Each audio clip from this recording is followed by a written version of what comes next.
Credo in unum Deum. Credo in unum Deum.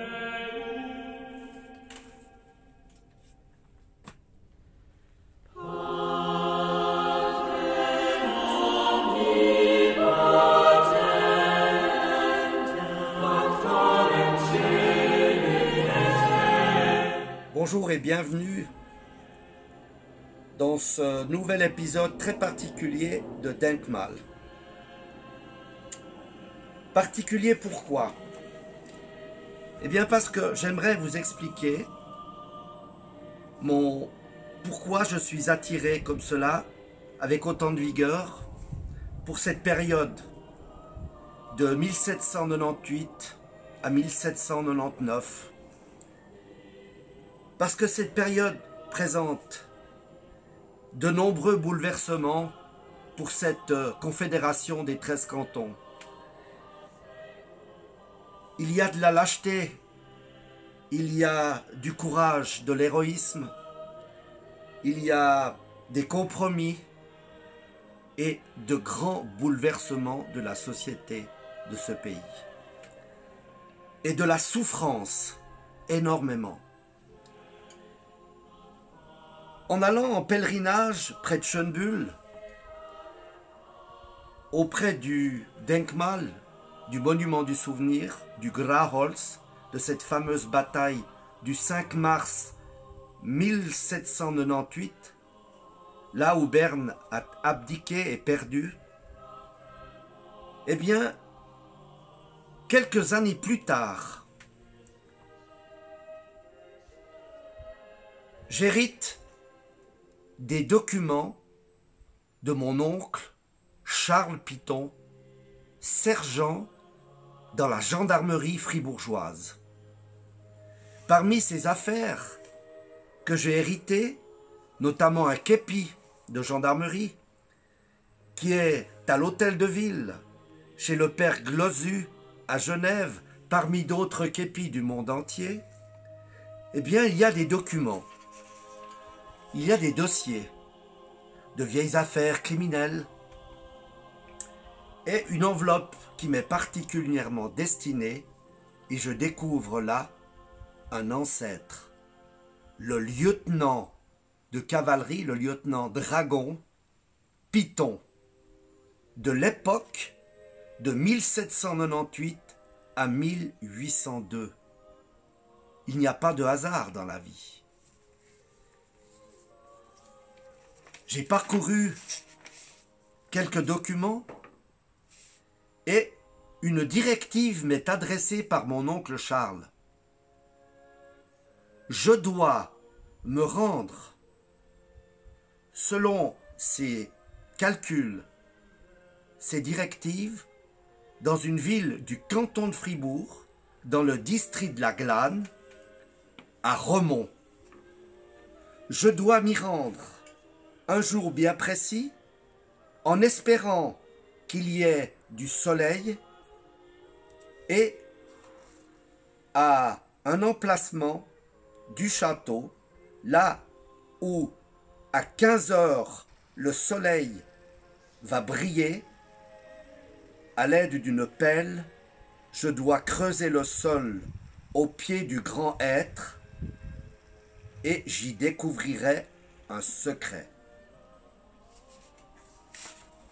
J'étais très intrigué, interloqué, déjà par ces coïncidences et par ce message. Je me suis donc rendu à Romont, au château, là où étant petit et en culotte courte, accompagné par ma grand-mère et par ma petite sœur Patricia, j'allais jouer dans cette cour et j'allais admirer la grande roue qui se trouvait à côté du puits. À l'aide d'une pelle, j'ai creusé et effectivement, je me suis fait d'ailleurs engueuler par un employé du château, de la préfecture, mais j'ai persisté, j'ai creusé.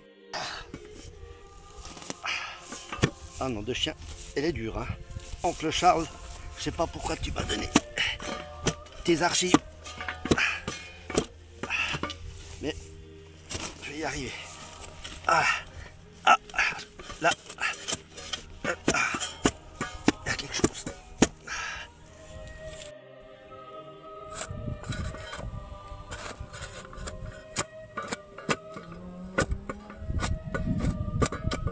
Ah, ah. Ah. Yep. Hop. Ah. Oh là. Oncle Charles avait raison. Il y a quelque chose. Génial. Et j'ai découvert, en effet, un secret. Une cassette.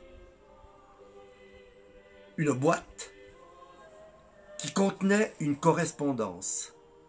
Je me suis dépêché de reboucher ce trou et avec mon trésor, très émoustillé, je me suis rendu dans mon village natal, situé à quelques kilomètres, à Berlance, et dans la chapelle de Notre-Dame de l'Épine, celle qui accorde et qui fait des miracles pour ceux qui ont des problèmes de vue ou qui sont aveuglés, eh bien, elle m'a rendu l'esprit, elle m'a ouvert les yeux et m'a fait découvrir dans cette boîte une correspondance du lieutenant Dragon Python avec son ami Beat Emmanuel Scharner, colonel, qui a livré un ultime combat dans la vallée des Ormonts,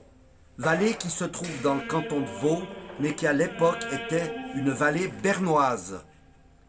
C'est donc des Ormonans, des habitants de cette ville, de cette vallée, en grande majorité, qui voulaient rester bernois, qui ont combattu avec le colonel Scharner contre l'armée révolutionnaire française, les envahisseurs, entre guillemets pour certains les libérateurs, et les révolutionnaires vaudois et des révolutionnaires bas-valaisans réquisitionnés pour régler cette affaire.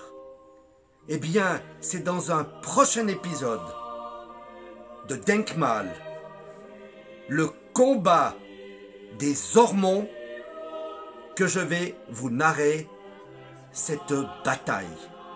À bientôt pour venir avec moi découvrir les Ormonts.